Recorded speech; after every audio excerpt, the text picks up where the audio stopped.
Hey, how y'all doing out there? Big Blue in the house. It's another beautiful day. Today is gotta look. Friday, December 21st, 2012. Um, I'm gonna have to step it up.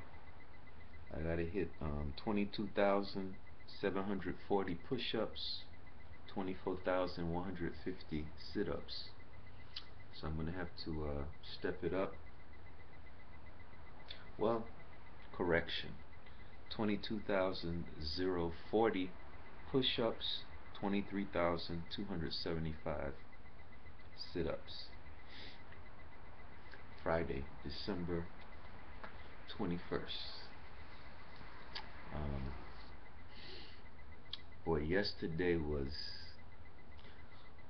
really a day I'll never forget. I'll never forget it because it was it was a very important day. You know, one of the most important days of my business life. Um, as you know, I have my MC number now for Blue Freight Logistics. The MC number is the number that you get from the federal government when you apply for your freight broker's license. Basically, you know, you have to have the authority in order to be able to act as a freight broker. And once you put in for it, you get an MC number from the Federal Motor Safety Traffic Administration, what have you. So, you know, we have our MC number. We say the Federal Motor Carrier Safety Administration. Um, you have to apply to them. Basically, it's a very easy process. You pay them $300, and you fill in, you know, what license you want. In this case, we're going for freight broker to deal in to broker property that is not household. So it's commercial freight, and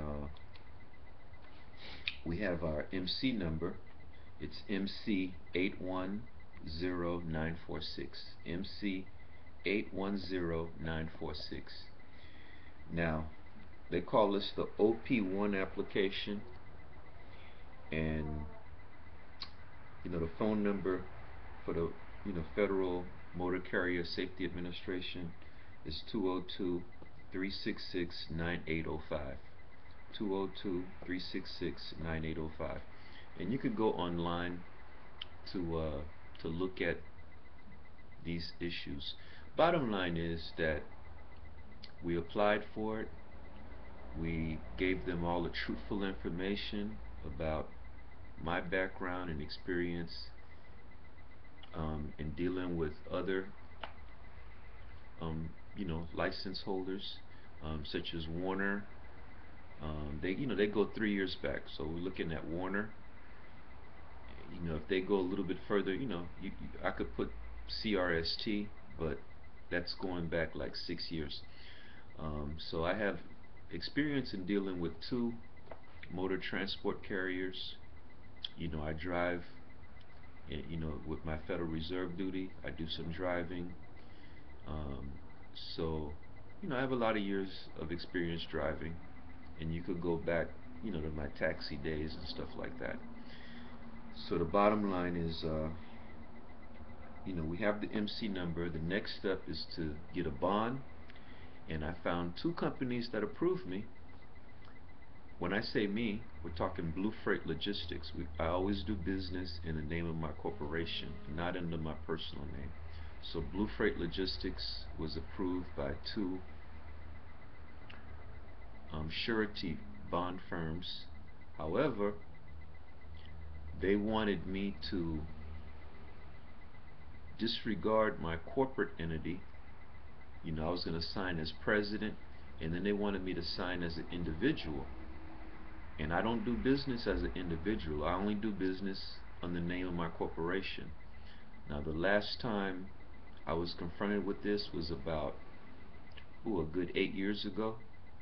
Um, I was looking at, in my taxi business, I had a different corporation, and I was asked to sign as an individual, and I did it without thinking about it, and it ended up turning into a individual liability, that now the statutes of limitation has eliminated, but it caused me a lot of problems and held me back.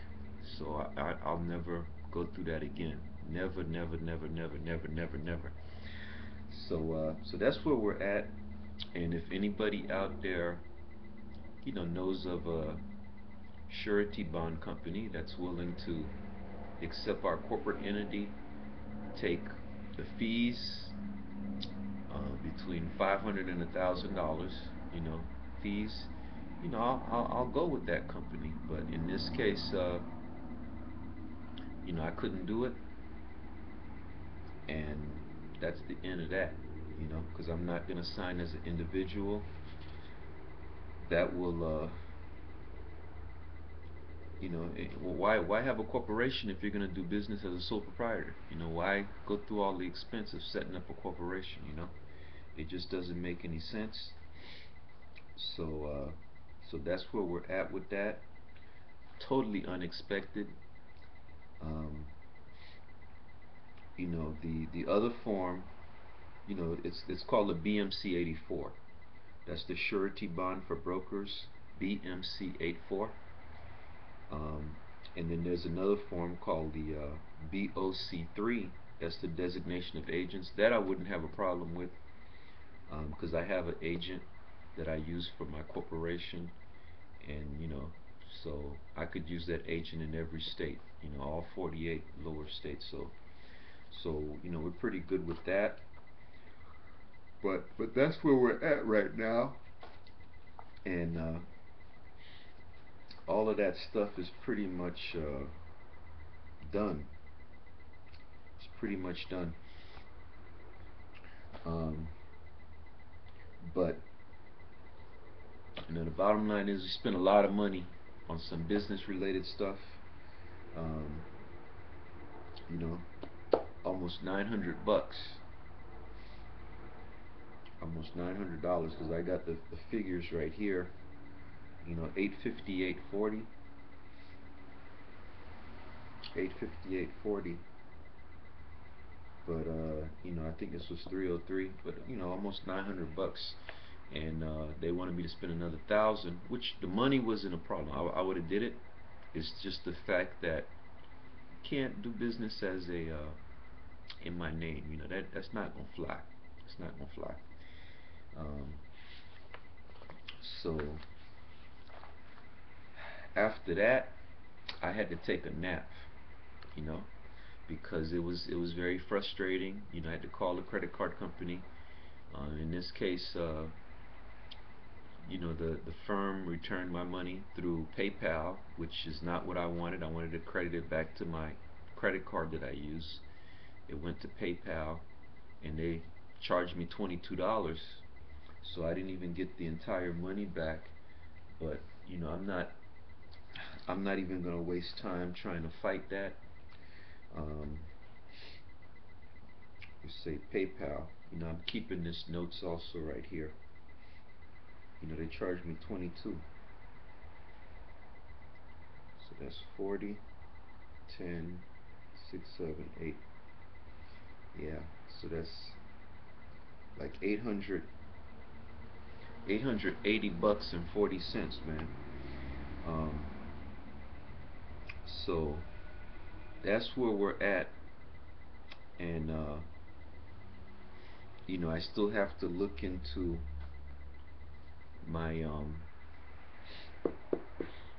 Form 2553. That's IRS Form 2553 for the Subchapter S um, designation. So I have to make sure I get that into the IRS, and still have to deal with the bank to get our bank account, for Blue Freight Logistics, a Delaware corporation. And all of the things that I'm doing have been authorized by the board of directors, which is myself. I have authorized it, I've documented it within the corporate records, and this video is a corporate record. Even though I have some other items kind of mixed in, so it's kind of blended, but I take it as part of the corporate record, and then when I finish talking about that, I move on to other topics. Uh, so that's pretty much what we have there, and like I said, I have all of this in here, and I have some other things that I have to look at. Basically, I have to look at them. Um, so all of that is pretty much here.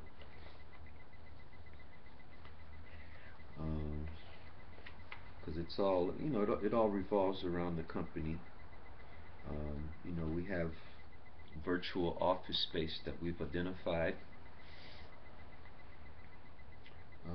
But the bottom line is, it's spending a lot of money, ain't making no money. Just keep spending, spending, spending, ain't making no money. That's no good. But we do have virtual office space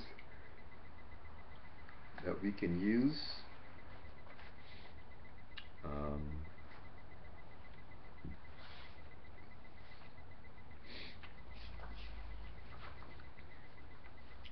yeah, we're just, we found a very good jurisdiction to do business in, Delaware. That's where if you have a corporation, that's where you want to be. Because from everything that I can see, it's just the tremendous. They're providing tremendous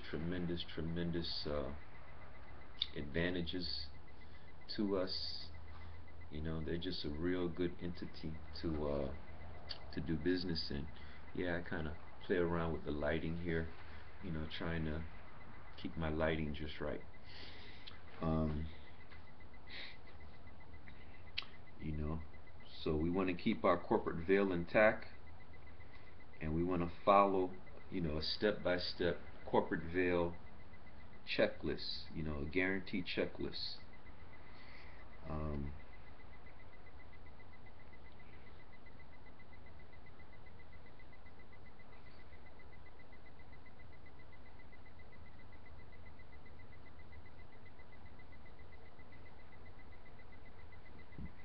Basically, we don't want to be held personally liable for the debts and contractual obligations of the company.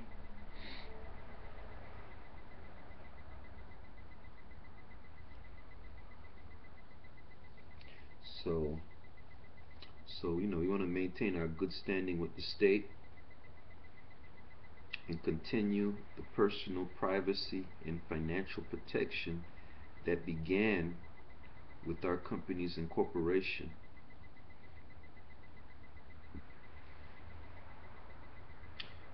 File valid incorporation organizational documents with the state of incorporation or formation and pay fees. Draft bylaws to provide details of how the internal affairs of the company will be managed.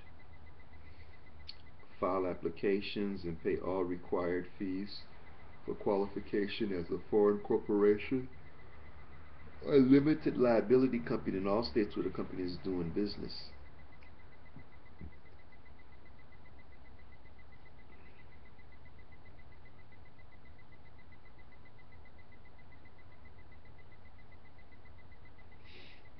Yeah, maintain our third-party registered agent relationship, review bylaws to ensure that our practices are in accordance with documented requirements.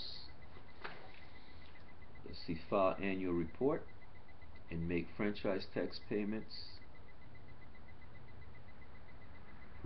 File amendments. If I change the name, submit all tax reports. Okay.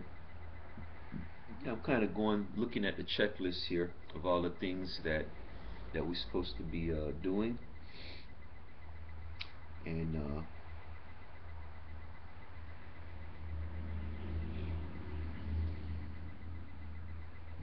basically we're, right now we're doing everything that we're supposed to be doing.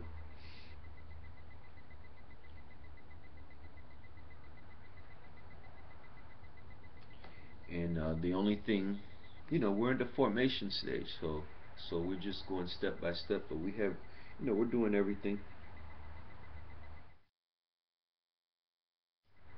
We're doing everything we're supposed to be doing when doing business.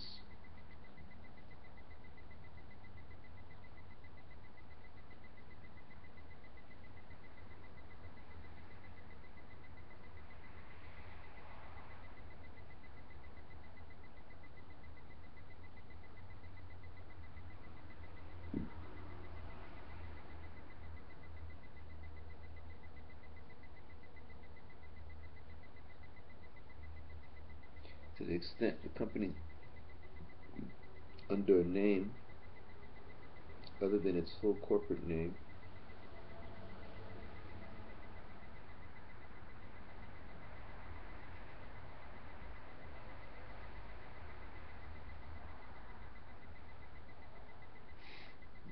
mm-hmm.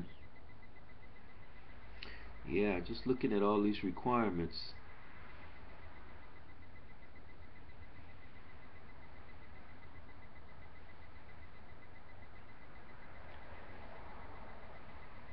Uh, just looking at all these requirements here. Um, and basically,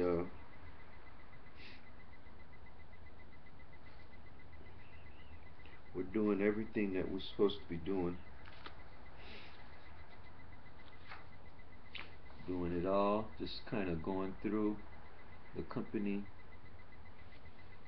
In order to become and remain eligible for corporate veil guarantee, the covered company must fully comply and complete and comply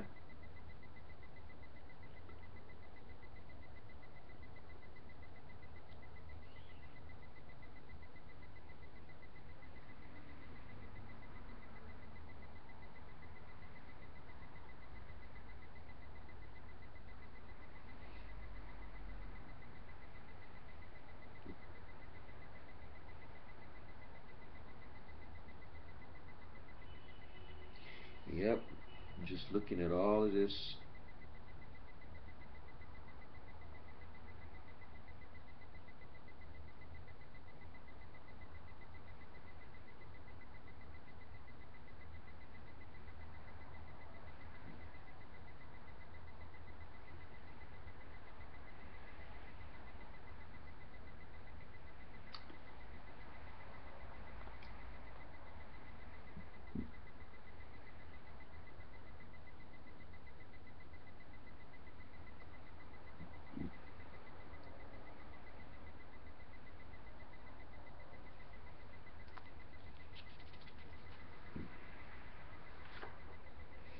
Yeah, that's pretty much it. So, just looking at some of that, um, some of the things that we're supposed to be doing as a corporation. Kind of quiet while I'm looking at it because basically, basically right now we're doing everything we're supposed to be doing. Uh, we're documenting everything. Trying to dot every I, cross every T. And so far it looks pretty good. So far it looks pretty good. The only the only issue, like I said, is we're at the formation stage, so there's always another little step, another little thing that needs to be done, and if I don't get it done, it won't be done. So so I'm trying to make sure that I'm doing everything that I'm supposed to be doing, and so far so good. The the only it was a disappointment. It was a frankly a disappointment to we were doing everything just right, but this organization, they want me to do business under my name, and I can't do that. I have the corporation. Everything has to go through the corporation. If it can't go through the corporation, forget it. you know so so that's what we're looking at, and hopefully someone out there will step up, and we can move forward in that area. Now, after having to take a little nap to deal with that, I got up, and Mr. Nelson came by. That's my like my stepfather-in-law, what have you. Number one, because there's number one and there's a number two. The stepfather-in-law number one, and it's always good to see him, because when I was little, I thought that that was my real dad, and me and him have a semblance. We have you know we look alike, but there's no blood connection there. There's no biological connection, but there was that respect, and he made sure that I went to good schools. I was in private schools at St. Mary's, and I stayed there for a little while. Kindergarten, first grade, second grade. Was going to church and everything, and then eventually I went into the public school system. But I had a very good foundation that propelled me forward. And later on, when he moved on, and there was a breakup there or what have you, in that little household, it wasn't a problem for me to deal with. It wasn't a problem for me to deal with. It's just the way things happen sometimes. But me and him have been able to stay in contact. Number two, I haven't really been staying in contact with him. He doesn't come by. I saw him, like Mr. Maydard. I saw him about 2 years ago. He came by. Carmen was here, and me and her, we were taking classes together, and so she got to meet him, and that's the last time I saw him in person. So I have nothing against him, but he's not making an effort to come by, and I try to stay close to home. I do my work, do my business, and I'm home. I'm not out in the streets, at all hours and stuff like that. I'm a homebody, so that's how I roll, and and that's one of the things that I got to deal with. Got to deal with that, and we move on. We move on. Other than that, um, yeah, I mean, he came by, so I made sure that he got his Christmas gift. So if you look back there, there's one missing. He got one, and then from the stockpile I have around the house, I gave him a couple gifts for. He got a couple girls, that are four, like 4 and 5, 4 and 3, or what have you. Um, I gave him a couple gifts so he could take to them for Christmas Day. You don't open it until Christmas Day.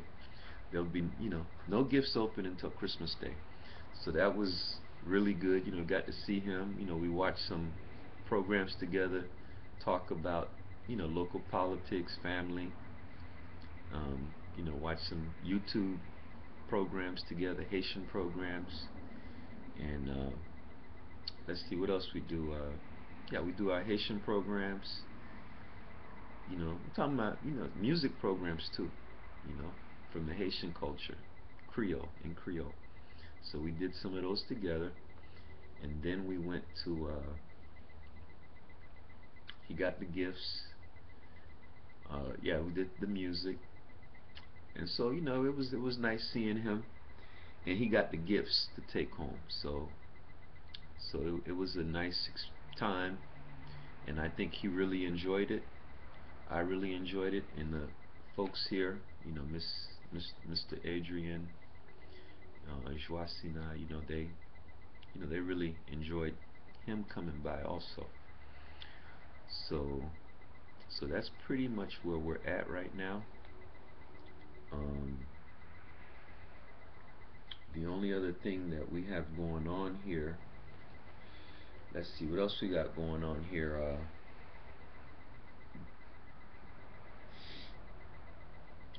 We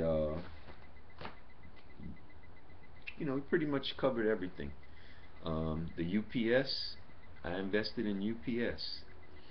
So I gave the order approximately 24 hours ago.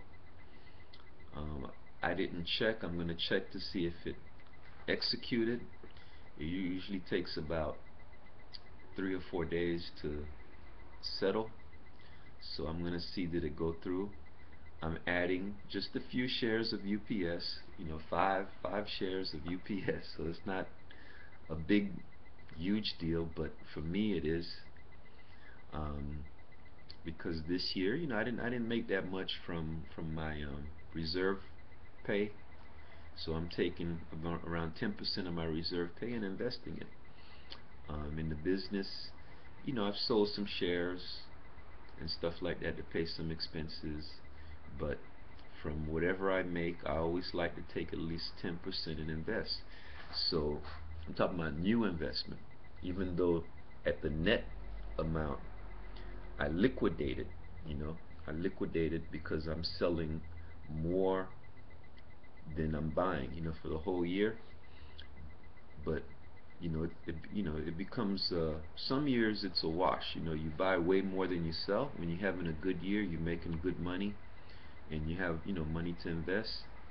You buy way more than you sell, or you just buy more and don't sell any at all. I think '08 was a year I invested. I didn't sell anything. '09 I sold a little bit, sold about $1,500 worth or so. 2010 I didn't sell anything. 2011 I sold a little bit. I sold a little bit. And 2012 I sold a lot of stuff. But I invested. Every year, whenever I've had income, I've invested, and I've been trying to do it, you know, since since I got out of high school. But some years you can do it, some years you can't. That's just the way the cookie crumbles. So we're not gonna lose any sleep over that. Um, let's see what else we got going on. Well, we pretty much went over everything. Um, yeah, we pretty much went over everything. So there's nothing here for me to really go over. I could pretty much shut this down right here. Basically, I'm a pack rat. I try to save everything. Try to save everything, classify everything, put everything in its place.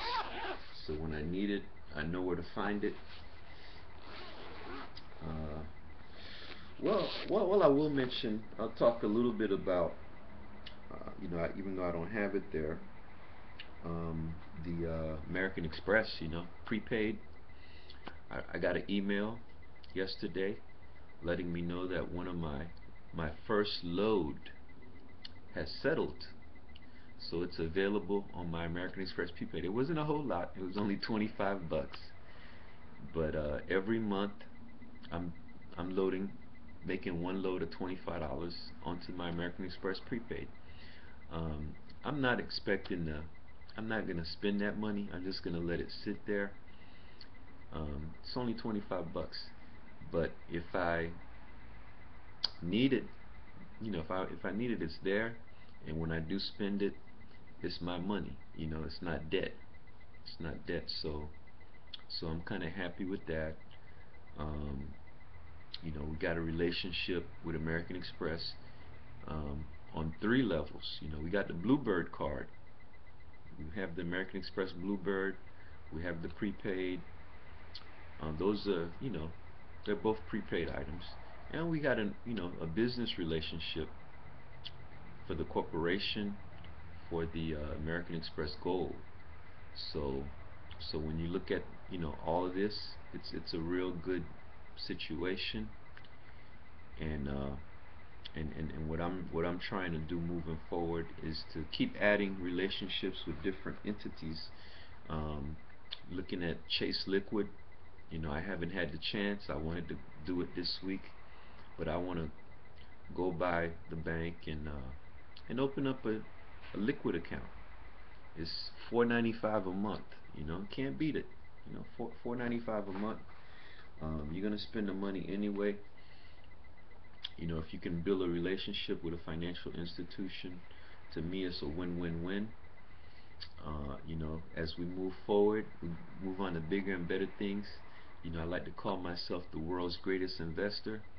I added to the portfolio UPS. I'm gonna do a whole presentation on that right now because really excited about the UPS edition. I'm gonna get my value line, which I keep here. Although I do most of my stuff, most of my research now on the internet, but I do have a value line that I keep. The old one. I like to keep an old one around, and if I get a chance, I'll buy another one, or just get them used, and I just keep them around, and then I can see what was being said years ago about this company. And what I like about UPS is they got AAA credit, so they pay a steady dividend, but they have excellent growth prospects because of the internet and global trade. They have excellent growth prospects. They're growing, growing, growing, growing, growing. And when you look at Worldport in Louisville, what they did there, they're the ninth largest airline in the world, but for freight. They're ninth largest in total planes, but there's no passengers on there. They only have freight on their planes, and they fly into Worldport. They do a 5-hour sort, 4.5-hour sort, and then everybody flies back out. So all the things that have to go to different parts of the world that these planes fly through come to Worldport, and then they sort them out by zip code and by other means that only they're going to understand, but I understand the zip code part for North America. And then they fly back out, you know, with with all the things they're supposed to have. So, I've seen the History Channel's um, documentary on UPS, and some of the workers have posted stuff of what they're doing at the various centers that they have.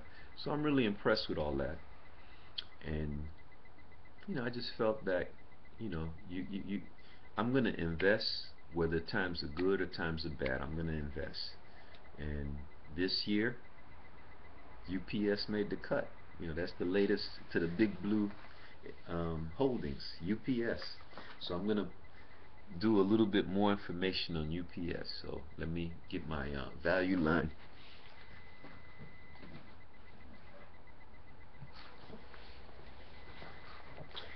The value line. This is the value line, and we're gonna pull up UPS. You could do it alphabetically or by industry. Um, right now, I'm just looking it up alphabetically. UPS.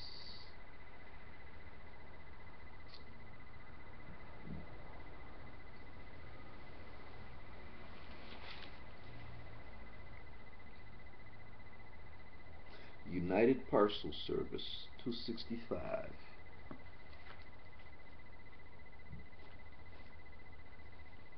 Yeah, UPS is not one of those companies that's gonna make you a lot of money in a hurry, but right now, I'm looking for recession proof. I want recession proof, and they are recession proof.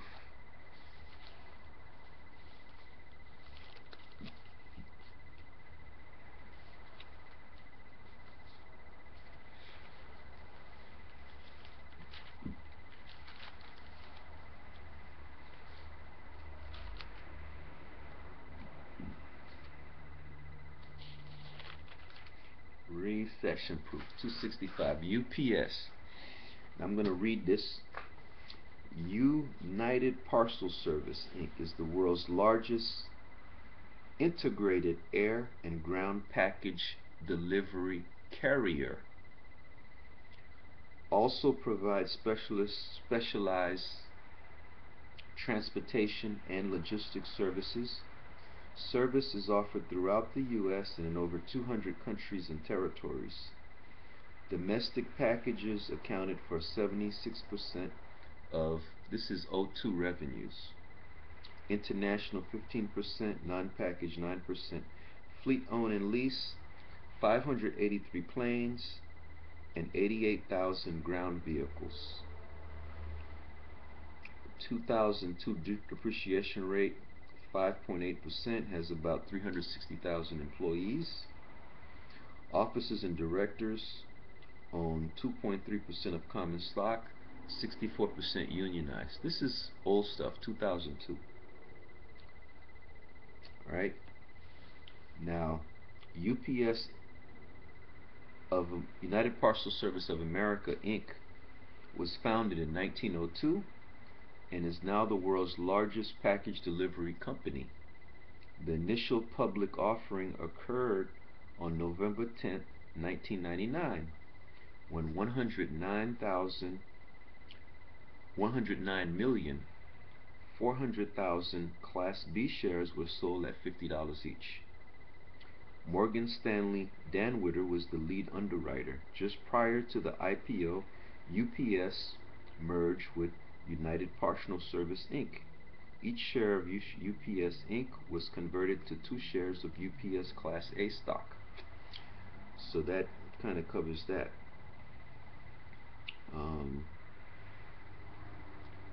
Pension obligation, this is old, 2002, 6.49 billion. Obligation 6.67 billion. Annual rentals 318 million. And they're large cap. This was in 2003 here, 77.5 billion. And like we said, this was 68. I put in my offer at 75.31. This is 68.95. 68.95. A PE ratio of 25.7. So UPS core domestic packaging operation is experiencing renewed growth. This is a 2004, March 12, 2004. As a result of the improving U.S. economy, after suffering through several years of sluggish volume levels due to market share loss, macroeconomic malaise, and a potential labor-driven work stoppage in 2002. This unit would represent about 75% of revenues and operating profits has begun to turn around. Indeed, in the fourth quarter, it reported better than expected volume of 4.9%. This segment's momentum ought to continue in 2004. Specifically, we look for domestic volumes to be up a healthy 4%. We also expect to see significant margin improvement as the business benefits from additional volumes traveling through its network, as well as implementation of package flow technologies and increased use of low-cost part-time workers. Yeah. International segment continues to show robust growth. Meanwhile, the company is returning more cash to its investors.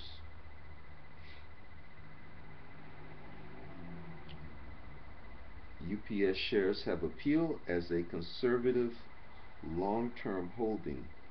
The stock's 3 to 5 year appreciation potential is only a bit above average, but the company does have a lot going for it, including a very strong market position, a solid balance sheet, and generally well-defined growth prospects. This high-quality stock has an average timeliness rank. So we kind of went through that. Buoyed by favorable exchange rates, an increase in U.S. outbound shipments, and continued growth in Asia. International revenues and operating profits climbed 17% and 57% respectively. We expect this unit to continue to perform well, especially as UPS increases investments in Asia. Specifically, the company is adding interconnectivity between Asia and Europe with new routes. Overall, UPS should post earnings of $2.80 a share in 2004. So that's pretty much it for UPS. So, they're part of the family now, and that's it. So I'm gonna sign off, and I'll be doing my next message in 24 hours. 24 hours. So later to you.